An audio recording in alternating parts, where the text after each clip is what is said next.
I clearly harbored some romanticized ideas about revolution and emancipation and Ubuntu itself growing up, because this here reality is difficult to come to terms with. Are we really so distracted and absorbed in our own lives that we can't detach and see the bigger picture? What have we become? Has the system truly won and succeeded in dividing and separating us to the point where we're losing our sense of humanity? It's time for us to rally together and reclaim our power. Ubuntu, I say. Thank you for joining us on this fresh new slot on One Africa Television. Here's some food for conscious thought for you to chew on before you go wild out on this Friday night. Let's take a good look at ourselves and our situation in this episode of It's a Wrap. I think that the measure of the quality of life within any country should be measured by the condition of a country's children. Reports of heinous crimes and brutality that children worldwide are being exposed to is a clear sign of our waning humanity. We've become so fear-filled, we're scared stiff. That has to change. We've lost our sense of Ubuntu, and it's time to get woke and deal. Wilhelmine Fierce's whole life was turned upside down on February 19th when her 20-year-old daughter and grandson were killed in a car accident. Her granddaughters were also involved in the accident. Meneer de Kok het gesê dat my dogter het aangery en sy het geslow down and then she accelerate. En toe was sy nou net voor hom toe die ongeluk plaasgevind. Meneer de Kok is van Suid-Afrika en my kind is meestal van Namibian, so sy weet dat die pad was 'n three-way. En munisipaliteit het mos nou die pad daar reggemaak, so die tekens was nou verwyder. So meneer de Kok, neem ek aan, hy het mos nou nie geweet wat gaan daar aan nie. So hy het nog gery volgens wat hy dan nou moes ry. Maar dit vrywaar hom nie van die feit dat hy miskien ook te vinnig gery het. En my kind het toe nou die pad gevat asof dit 'n three-way was. En net na in die 22ste bel die mense ons en sê munisipaliteit is besig om die pad, die tekens terug te sit en die ongeluk het mos op die 19de gebeur en al die dinge.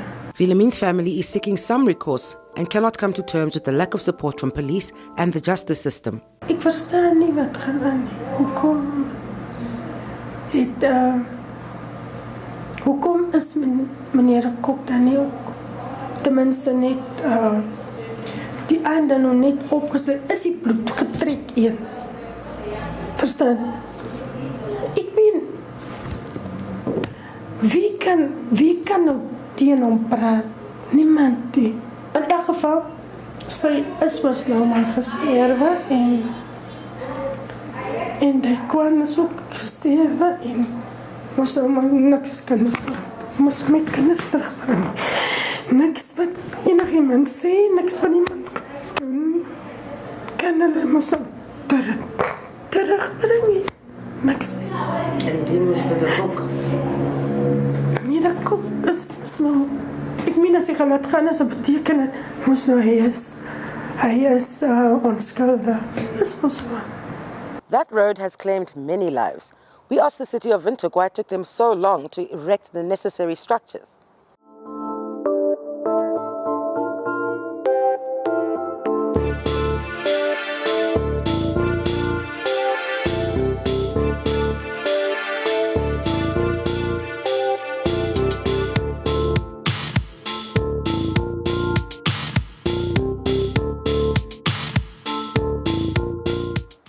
We also asked Nampal how the other person involved in this accident was able to leave the country, because surely this is manslaughter.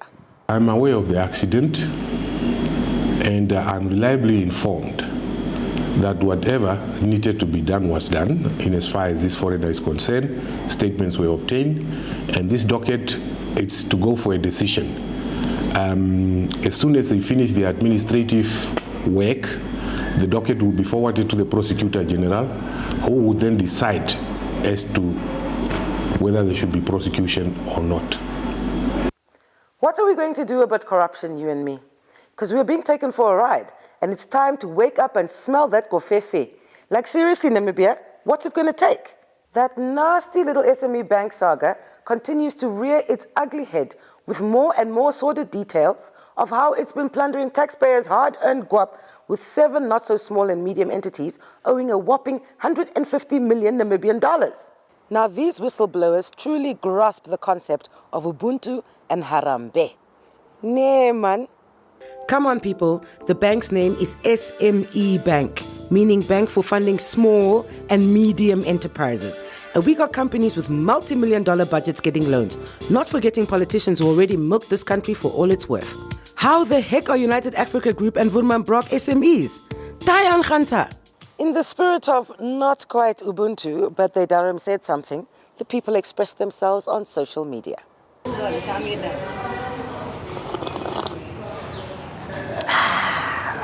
Shayende simply commented, corruption, whilst Erastus said, this is crazy, it only benefits the rich. Claudia posted, no wonder SME could not secure mere loans of $50,000 because big fishers had their share of the capital and government still talks of Harambe. Corruption will finish Namibia. Black, greedy entrepreneurs.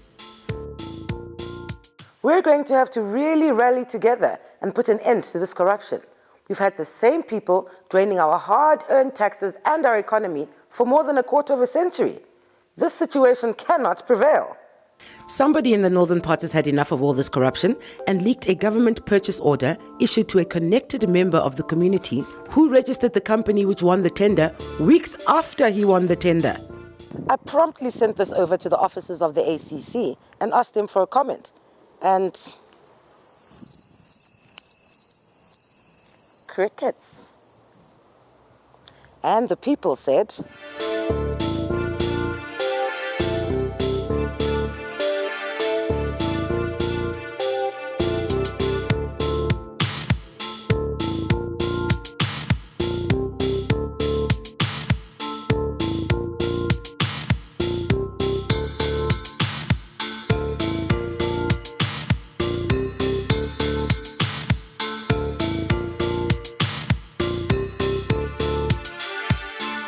let's see what's inspired Dudley this week.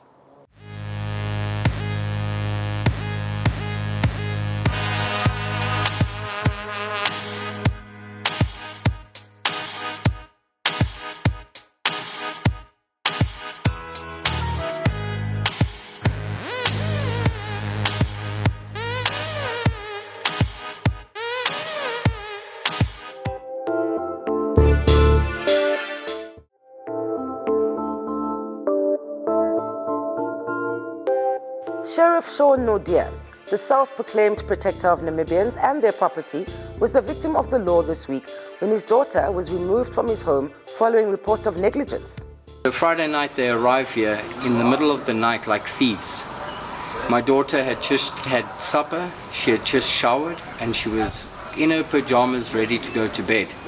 And they come here to my house, this very social worker who promised to help us, and they come with police force and create a spectacle at my new residence. And without presenting me any documentation, any factual documentation and a proof of allegations made against me, they forcibly, okay, we decided to cooperate because I'm not going to fight in the middle of the street and make a big scene. So I said to my daughter, we've been prepared for this, we know the attacks, you know the truth, I know the truth, get yourself warm. She wasn't even allowed to gather her bags. She wasn't allowed to pack herself clothes for the next day. She wasn't allowed to take any mobile phone with so that she can stay in contact, which is trauma. You think that you are helping a child by traumatizing a child, taking her out in the middle of the night in the cold without giving me any form of legal documentation. Shawn is seeking assistance at all levels, and 2 weeks later, he's yet to hear his own daughter's voice. It's a Rap made numerous efforts to get answers from the Ministry of Gender Equality and Child Welfare on this case, but whilst they initially seemed eager to assist, they later denied us a confirmed interview. I was supposed to be this morning in a meeting with the Ministry of Gender Equality and Child Welfare, and they called me and said no, that it should rather be handled by the court, because I went to the courts and I appealed to them to make this an urgent matter. And that's why we went to the court this morning, and for the first time I had heard what the accusations are against me, and this is the accusations against me. And I can tell you one thing, this is lies, and this is purposefully directed to discredit me as a public figure.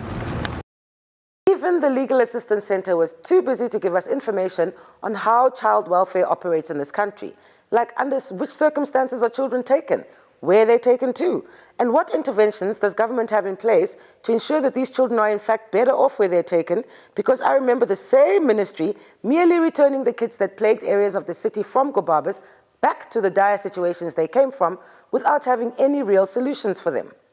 Watch this space. Another example of our lack of Ubuntu is the way we have come to accept crime and criminals in our society.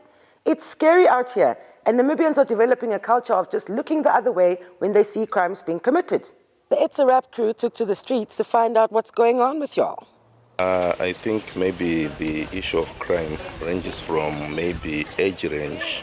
Maybe when we are looking at the youth, maybe the government maybe can come up with a public-private partnership to engage the youth in some projects, maybe entrepreneurship, so that they are maybe occupied. If they are occupied, then maybe crime can reduce. I think what Namibians should do, what I think is better is to create social groups in the communities or in workplaces where they can have a mission of reducing crime, where they can join groups together and assist government, the police, come together, create more neighborhood watch.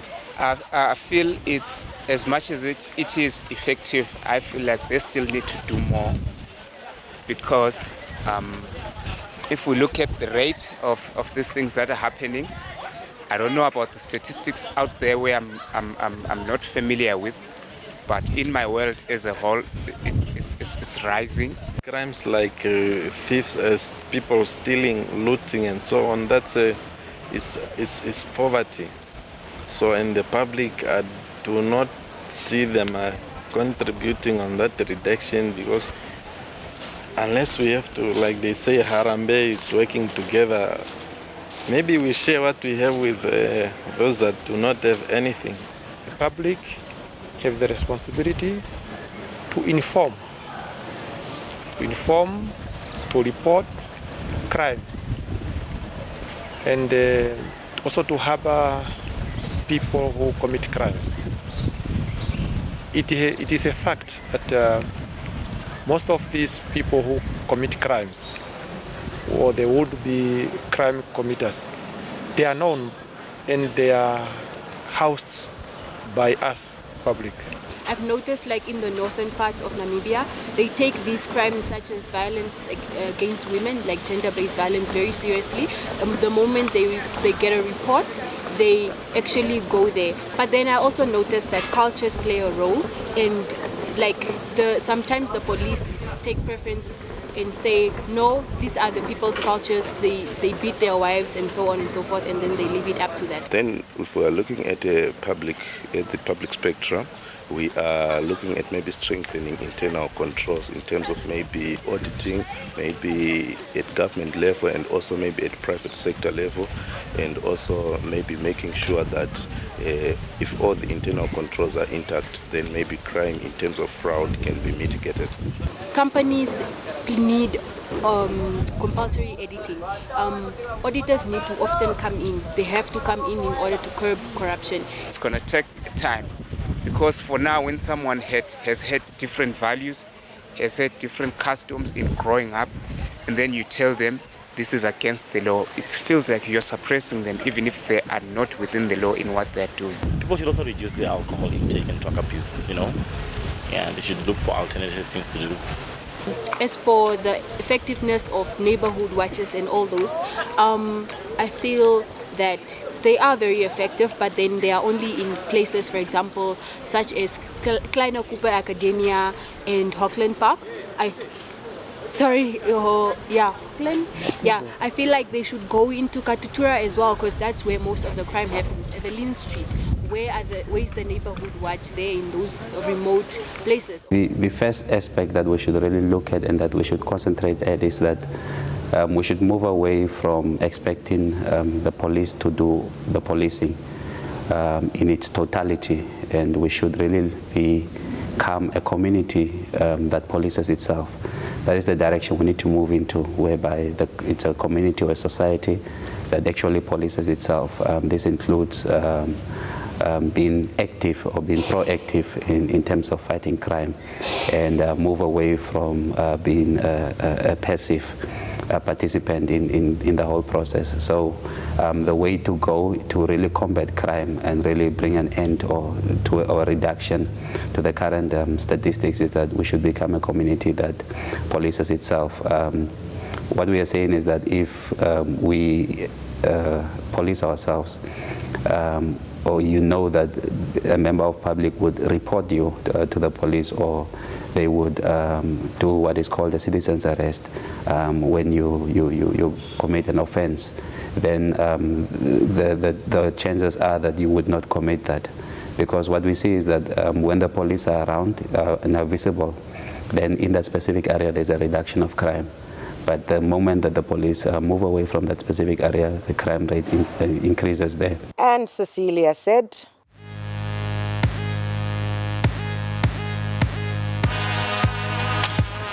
hey, these days, you cannot even be in your own house. You see people are coming to rob you in your own house. Even you cannot walk in the street anymore. You see somebody just coming and grab your cell phone. Why is this violent things going on in this country now? Robbing is just like somebody who's coming quick and do something and run out of your place. You cannot go to the ATM. Somebody grab your money. What must we do now? What must we do?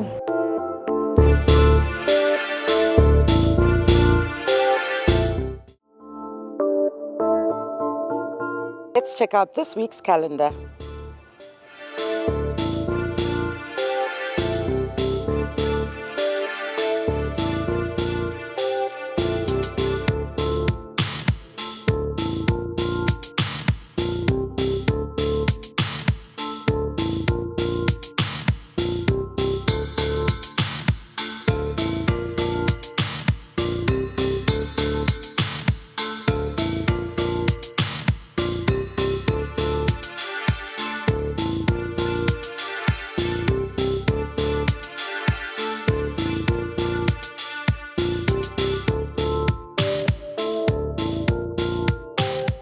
Wilhelmine Ferris's story really touched me, as I hope these images of recent accidents, some of which claimed lives, will touch you and encourage you to drive better.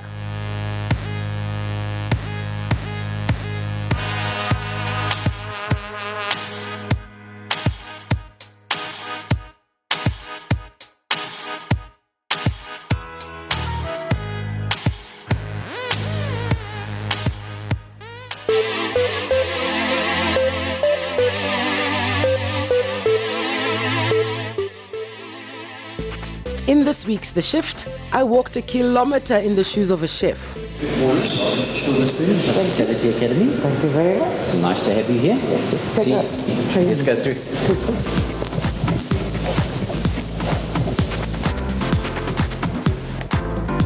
So here we are. Today we're going to make a roasted vegetable salad. Have you ever had something like that before? No. Are you a fan of vegetables? Love meat. Okay, well maybe we can persuade you otherwise after today. We're going to do a pan-seared chicken breast as well. Okay. So it's not all just vegetables today. Okay, wonderful. There is a bit of some of my toy in there. Sounds very fancy. Indeed. So to start off with, and so what are you better at, meat or veggies or like dessert type things? What's your speciality? I love pastries and desserts. I've had the opportunity of representing South Africa in a pastry competition many years ago. But I'm also pretty much an all-rounder because a lot of establishments are small. They can't afford to have a pastry chef and a baker and a fish grill, a meat specialist, and a vegetable specialist like you would get in maybe some of your bigger hotels, where everyone is assigned a certain section, which we would call stations. And that's what we try and teach all our kids here at the school, is to have that ability to be able to understand and make starters, main courses, desserts, baked breads. Because there's really a science to food. I mean, it's all well There to is, have the yes, natural, but yes. you guys take it one extra step forward. When it comes to baking, you need to be very precise. When it comes to cooking, you need a bit of flair. You need to be precise, but you need flair, and you need to be able to adjust flavors accordingly. And here we have our vegetables for today. What's this one? This is a brinjal Eggplant. or eggplant. We've got some baby marrows. We've got some sweet potato. We've got some onions, some garlic. Because these, if you roast them, they actually become nice and sweet. And some tomatoes. And then obviously we're going to use some of the rosemary with it. In front of us we've got vegetables that take a long time to cook and vegetables that don't take so long to cook. So we're going to start with our onions and our carrots and our sweet potatoes. While I'm doing that, you can peel the carrots for us. We always work on a firm surface, a cutting board. We use our fingers as a guideline. You can't cut your fingers, and also you've got more control over the product that you're cutting. And if you turn it over, it's solid, stay still.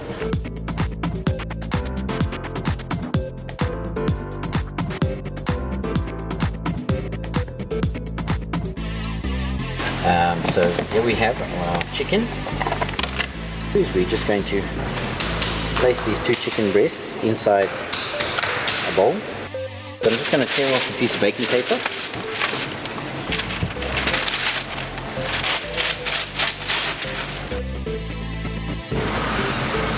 Our vegetables are basically done.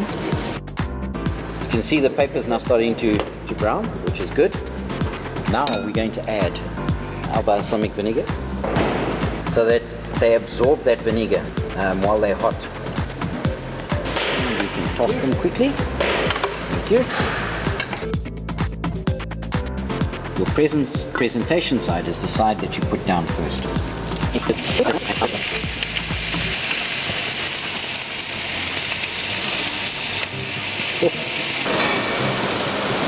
Oh, that's delicious. Say so yourself. You may say so yourself. Now what we're going to do is we're just going to fan this chicken out a little bit. Voila. So there you go. Let us enjoy the fruits of our labor. Good appetite. Thank you. Good and healthy. It feels like hotel. Look. This is how I eat. This is a lovely substitute for, you know, a person that loves their starch, because the vegetables are hearty. You've got your sweet potatoes in there, so there is a little bit of it, but the majority of your dish is meat and vegetables, which is what you want, rather than having a heavy starch diet. The students make lunch every day as part of their classes. They've learned what they're supposed to have learned, that they've prepared it correctly, that they're not too heavy on the salt or not too light on it. I'm in the advantage where I can have lunch again just now. You know, you can have 3 lunches and you're like, no, chicken was great, let's have lamb. Chicken for starter, lamb for main course, and beef for dessert. Salmon pudding.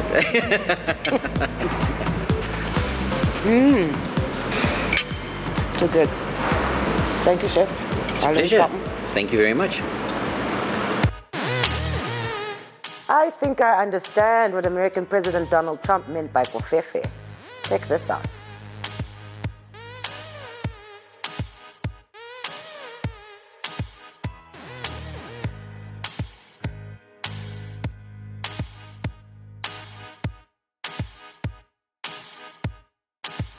Ubuntu begins and ends with you and me. Let's make more of an effort to look out for each other. Stay woke, Namibia. It's a wrap.